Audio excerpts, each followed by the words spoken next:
नमस्कार दोस्तों, study IQ में आप सभी का स्वागत है। मेरा नाम है डॉक्टर महिपाल सिंह राठौड़ और आज इस वीडियो में मैं आपके साथ चर्चा करूंगा भारत के पहले पॉलिनेटर पार्क के बारे में। ये पार्क बना है उत्तराखंड के हल्द्वानी नाम की जगह पर और ये एक यूनिक पार्क है क्योंकि यहाँ पर उन स्पीशीज को रखा जाएगा या उनके लिए व्यवस्था करी गई है जो पॉलिनेशन में मदद करते हैं। तो ये पार्क हल्द्वानी में बना है 4 एकड़ जमीन पर और 1 साल लगा है इसको पूरा बनकर तैयार होने में और इसको इनॉग्रेट कुछ ही दिन पहले किया गया है। 29 दिसंबर को ये न्यूज़ आई थी। तो ये इस पॉलिनेटर पार्क की कुछ फोटोग्राफ्स हैं, अभी शुरू हुआ है। कभी उत्तराखंड जाएं तो प्लीज़ इसे ज़रूर विजिट कीजिए। इस तरह की अनोखी जगहों पर आप लोग विजिट करेंगे तभी ये जगह थोड़ी फेमस होगी, इनका रेवेन्यू बढ़ेगा और इस तरह के और पार्क्स हमारे देश में बन सकते हैं। आइए एक बार हल्द्वानी की लोकेशन भी हम मैप पर देख लेते हैं। तो अगर आप उत्तराखंड राज्य में देखेंगे तो हल्द्वानी स्थित है कुमाऊं रीजन में। तो ये वाला जो कुमाऊं रीजन है, it is often called as the gateway to Kumaon. Haldwani काफी बड़ा शहर है, देहरादून के बाद उत्तराखंड राज्य का दूसरा सबसे बड़ा शहर है और ये आता है नैनीताल डिस्ट्रिक्ट में। इनफैक्ट नैनीताल के निकट ही है। तो नैनीताल डिस्ट्रिक्ट में हल्द्वानी एक शहर है और इसका एक सब डिवीजन है। और पॉलिनेटर होता क्या है, याद कीजिए बचपन में स्कूल में आपने जरूर पढ़ा होगा कि पॉलिनेशन नाम का एक प्रोसेस होता है जिससे प्लांट्स अपना रिप्रोडक्शन कर पाते हैं। तो एक फ्लावर से दूसरे फ्लावर तक पराग कणों को यानी पॉलन को ले जाने में जो स्पीशीज मदद करती हैं उन्हें हम कहते हैं पॉलिनेटर्स। तो ये पॉलिनेशन जो प्रोसेस है, इसके बिना प्लांट्स में रिप्रोडक्शन नहीं हो पाएगा, फ्रूट्स नहीं बन पाएंगे, सीड नहीं बन पाएंगे। तो ये पॉलिनेशन होता कैसे है, जैसे इस तरह के इंसेक्ट्स हैं या बीज हैं या कोई भी फ्लाइज हैं, वो बैठती हैं फूलों पर और यहां से ये परागकण इनके पांव पर या इनके शरीर पर चिपक जाते हैं। फिर जाकर ये दूसरे फ्लावर पे जब बैठेगी तब वहां पर ये डिपॉजिट हो जाएंगे।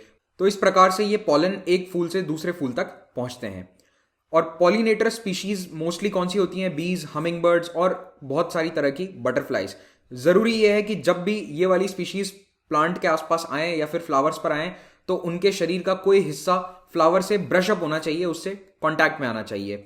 तो लगभग 50 पॉलिनेटर स्पीशीज यहां पर रह सकें, ऐसा इस नए हल्द्वानी के पॉलिनेटर पार्क में व्यवस्था करी गई है।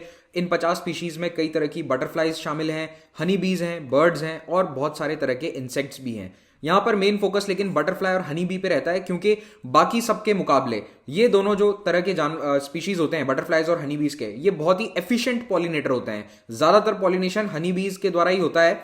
मैं ये नहीं कह रहा परसेंटेज वाइज कुछ आपको नहीं बता रहा कि 90% है ऐसा कुछ, but most efficient pollination honey bee के द्वारा होता है। इस पार्क का इनॉग्रेशन किया गया एक साइंटिस्ट द्वारा। जी हाँ, कोई नेता ने इसका इनॉग्रेशन नहीं किया, एक नेचुरलिस्ट और एक लेपिडोप्टेरिस्ट। लेपिडोप्टेरिस्ट वो होते हैं जो बटरफ्लाइज को स्टडी करते हैं। तो ये लेपिडोप्टेरिस्ट हैं पीटर स्मेटाचेक, इन्होंने इस पार्क का इनॉग्रेशन किया था। अगर आप मुझसे सोशल मीडिया पर जुड़ना चाहते हैं तो मुझे फेसबुक, ट्विटर या इंस्टाग्राम पर महिपाल राठौड़ हैंडल पर फॉलो कर सकते हैं और इसी नाम से आपको मेरा टेलीग्राम चैनल भी मिलेगा जिसको आप ज्वाइन करके सभी लेक्चर्स के PDF डाउनलोड कर पाएंगे। अगर आप स्टडी आईक्यू के माध्यम से IAS एग्जाम की तैयारी करना चाहते हैं तो स्टडी आईक्यू के स्मार्ट कोर्स को अवेल कीजिए।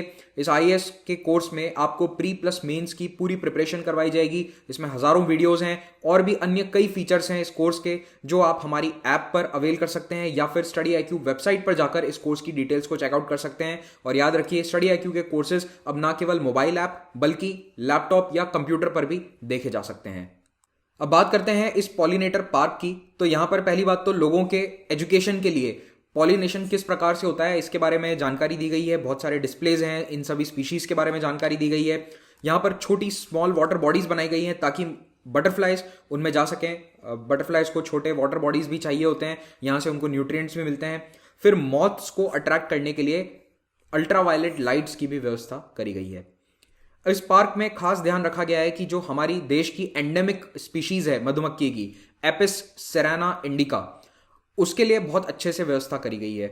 हमारी जो इंडियन हनी बी है उसके नंबर्स डिक्रीज हो रहे हैं पिछले कुछ सालों में, जिसके मुख्य कारण है पॉल्यूशन, पेस्टिसाइड्स, इंसेक्टिसाइड्स का इस्तेमाल। और पिछले 30-40 सालों में हनी बी के प्रोडक्शन में यूरोपियन स्पीशीज ज्यादा बढ़ गई है। तो ये है हमारी भारतीय मधुमक्खी एपिस सेराना इंडिका, इसके नाम में इंडिका है यानी भारत है। तो ये स्पीशीज प्रेडोमिनेटली साउथ एशिया में पाई जाती है। इसका व्यवहार इतना एग्रेसिव नहीं है, ये आपको डंक नहीं मारेगी, बहुत कम एग्रेसिव होती है और स्वार्मिंग बिहेवियर नहीं है कि एक साथ बहुत सारी इकट्ठा होकर किसी पर हमला कर दें। इस कारण से ये बी कीपिंग के लिए बहुत ही आइडियल है। यानी कि अगर आपको हनी निकालना है, हनी प्रोडक्शन करना है तो ये बी कीपिंग में इसको आसानी से रखा जा सकता है क्योंकि इसका बिहेवियर इस तरह का है। लेकिन प्रॉब्लम क्या है कि लोग यूरोपियन हनी बी को प्रेफर करते हैं। एपिस मेलिफेरा इसका नाम है। यूरोपियन हनी बी भारत में लगभग 75% हनी का प्रोडक्शन करती है। इसको इंट्रोड्यूस किया गया था 1980s में, जब बी कीपिंग को एक कॉटेज इंडस्ट्री के रूप में अनाउंस किया गया। पिछले 10 सालों में भारत का हनी बी प्रोडक्शन लगभग डबल हो चुका है, 200% बढ़ चुका है। और डबल नहीं, 200% तो और ज़्यादा हो जाएगा। और उसके पीछे रीज़न ये है कि हनी मिशन जैसे प्रोग्राम चलाए गए हैं, और ये स्वीट रेवोल्यूशन, हमारे प्रधानमंत्री नरेंद्र मोदी ने कहा था कि स्वीट रेवोल्यूशन लाना चाहिए भारत में, जिससे कि हनी बी का प्रोडक्शन और ज़्यादा बढ़ जाए। लेकिन प्रॉब्लम क्या है कि हमारी जो भारतीय वैरायटी है एपिस सेराना इंडिका, इसका आउटपुट है 7 to 10 kgs ऑफ हनी। तो ये केवल 7 से 10 किलोग्राम शहद निकाल के देगी, और जो यूरोपियन हनी बी है वो 20 से 40 किलोग्राम। तो ऑब्वियसली जो हनी बी रखते हैं, जो बी कीपर्स हैं, वो यूरोपियन बी को प्रेफर करते हैं, और इसी कारण भारतीय हनी बी की जो संख्या है वो गिरती जा रही है। लेकिन यूरोपियन हनी बी के कुछ प्रॉब्लम्स भी हैं। इसको मेंटेनेंस ज़्यादा चाहिए, इसमें पैथोजेंस बहुत कैरी करती है ये, और भारत के टेम्परेचर को ये हर जगह टॉलरेट नहीं कर सकती। यूरोपियन हनी बी के बॉक्सेस काफ़ी कॉस्टली आते हैं। अगर आपको 50 बॉक्स खरीदने तो लगभग 3 लाख रुपए खर्च करने पड़ेंगे। दूसरी ओर भारतीय हनी बी जो है वो कई नॉन प्रॉफिट्स 1000 रुपीज़ पर बॉक्स पे दे रहे हैं। उसके अलावा ट्रेनिंग एक्सेट्रा भी देते हैं। लगभग 2000 रुपए में इसकी कॉस्ट आ जाती है। तो कंपेयर टू यूरोपियन स्पीशीज भारतीय वाली महंगी भी है, लेकिन भारतीय वाली सस्ती है, लेकिन इसका आउटपुट इतना ज़्यादा नहीं है। अब हनी बी की तरह बटरफ्लाई भी एक बहुत इंपॉर्टेंट और क्रूशियल स्पीशीज है पॉलिनेशन में, और ये इकोसिस्टम के हेल्थ को भी दर्शाती है। It is an indicator species to a healthy ecosystem.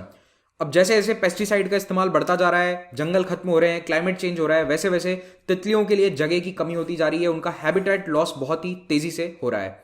तितलियों को 2 तरह के प्लांट्स की आवश्यकता होती है, 2 कैटेगरी के प्लांट्स की। पहले होते हैं नेक्टर प्लांट, जिन पर वो अपने भोजन के लिए निर्भर हैं, नेक्टर के लिए निर्भर हैं। दूसरे होते हैं होस्ट प्लांट, जो उनको, होस्ट नाम से ही पता चल रहा होगा, एक तरह से घर देते हैं। वहां पर ये तितलियां अंडे देती हैं, लार्वा, कैटरपिलर, प्यूपा, ये सब वहीं पर बनते हैं।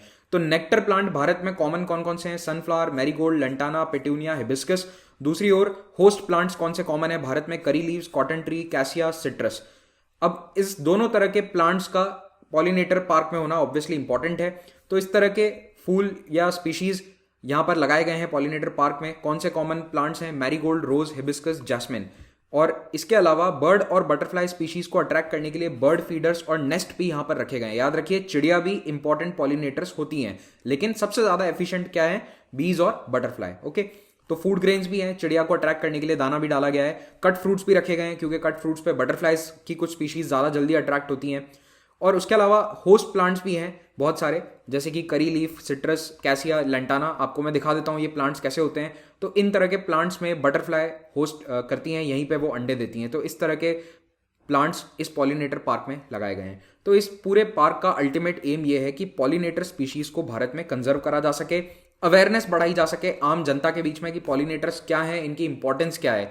देखो, बचपन में हम सब ने किताबों में पढ़ा था कि पॉलिनेशन क्या होता है, पॉलिनेटर्स क्या होते हैं, हनी बीज की इंपॉर्टेंस क्या है, लेकिन जैसे जैसे हम बड़े होते जाते हैं हम उस चीज़ की अहमियत को समझ नहीं पाते हैं।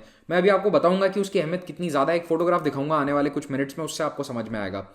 अब इस पार्क में आगे रिसर्च भी होगा पॉलिनेशन के ऊपर, तो वो सब तो आगे होता ही रहेगा। और यहाँ पर किसी भी तरह का केमिकल, पेस्टिसाइड, इंसेक्टिसाइड इस्तेमाल नहीं किया जाएगा, ना ही इस पार्क में, ना ही इसके आसपास के एरिया में। तो इससे यहाँ पर इन स्पीशीज को खतरा नहीं रहने वाला है। अब याद रखिए, भारत में कई सारे बटरफ्लाई पार्क्स भी बने हुए हैं, जैसे कि बेंगलोर, श्रीरंगम, पुणे, चंडीगढ़, थाने, गोवा और सिक्किम। अब बटरफ्लाई पार्क जो है ये भी एक तरह का आर्टिफिशियल एनवायरनमेंट है, और एक जो कंजर्वेशनिस्ट होते हैं उनमें एक डिबेट सा है कि क्या ये बटरफ्लाई पार्क्स इफेक्टिव है या नहीं। अब वैसे भारत में तो ये काफ़ी बटरफ्लाई पार्क्स बन रहे हैं, लेकिन कई एक्सपर्ट्स का मानना है कि ये जो आर्टिफिशियल क्लाइमेट प्रोवाइड करते हैं वो इन स्पीशीज़ के लिए अनुकूल नहीं है। बिल्कुल नेचुरल एनवायरनमेंट होना काफ़ी ज़रूरी है। तो पॉलिनेटर पार्क्स जैसे जगहों की ज़्यादा अहमियत होनी चाहिए बजाय बटरफ्लाई पार्क्स के। तो भारत में पॉलिनेटर पार्क्स पर अभी तक इतना स्ट्रेस नहीं दिया गया है। यूएस और वेस्टर्न कंट्रीज में कुछ साल पहले कुछ कैंपेन्स चले थे जिनके कारण पॉलिनेटर्स पर ज्यादा फोकस गया था, और 2015-17 के बीच में कई सारे पॉलिनेटर पार्क्स वेस्टर्न कंट्रीज में बने थे। गार्डन्स बनाए गए स्पेशली बटरफ्लाइज के लिए, कई सारी स्ट्रिप्स, पाथवेज बनाए गए उनके लिए। अब भारत में भी आई होप ये ट्रेंड जल्दी ही शुरू हो जाएगा, इनफैक्ट शुरू हो चुका है। दुनिया में लगभग 75 से 95% तक जो फ्लावरिंग प्लांट्स हैं उनको पॉलिनेटर्स की आवश्यकता होती है रिप्रोडक्शन के लिए। वो अपने आप से रिप्रोडक्शन नहीं कर सकते बिना पॉलिनेशन के, और इसमें इनको दूसरे जानवरों की आवश्यकता होती है। तो जो पॉलिनेटर स्पीशीज हैं वो लगभग 1,80,000 डिफरेंट प्लांट स्पीशीज का पॉलिनेशन करवाती हैं। अगर मान लो दुनिया में आप एकदम से पॉलिनेटर्स को हटा दो और बाकी सब कुछ वैसा का वैसा रहे, अच्छी जमीन है, अच्छी हवा है, न्यूट्रिएंट्स हैं, बाकी सब कुछ दे रहे हो आप, लेकिन केवल पॉलिनेटर्स को हटा दिया है, तो भी उसके बिना रिप्रोडक्शन बिल्कुल ठप हो जाएगा। तो पॉलिनेटर्स जो हैं वो दुनिया के लगभग 35% एग्रीकल्चरल लैंड को अफेक्ट करते हैं, और 87 जो लीडिंग फूड क्रॉप्स हैं जिन पर हम निर्भर हैं, हम इंसान खाना खाते हैं उन फूड क्रॉप्स पर, उनके पॉलिनेशन का भी उनका पॉलिनेशन भी इन स्पीशीज के द्वारा कराया जाता है।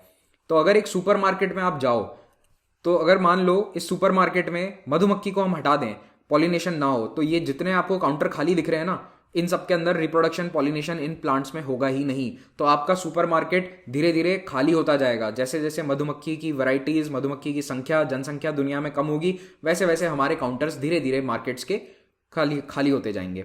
और आप जो ब्रेकफास्ट करते हो, आप जो खाना खाते हो, उसमें भी आपको बीज के बिना कई सारी स्पीशीज गायब हो जाएंगी। तो बिल्कुल एकदम ऐसा जेल के कैदियों जैसा आपको नाश्ता करना पड़ सकता है। तो इसी के साथ ये लेक्चर समाप्त होता है। Thank you very much for watching this. Have a great day.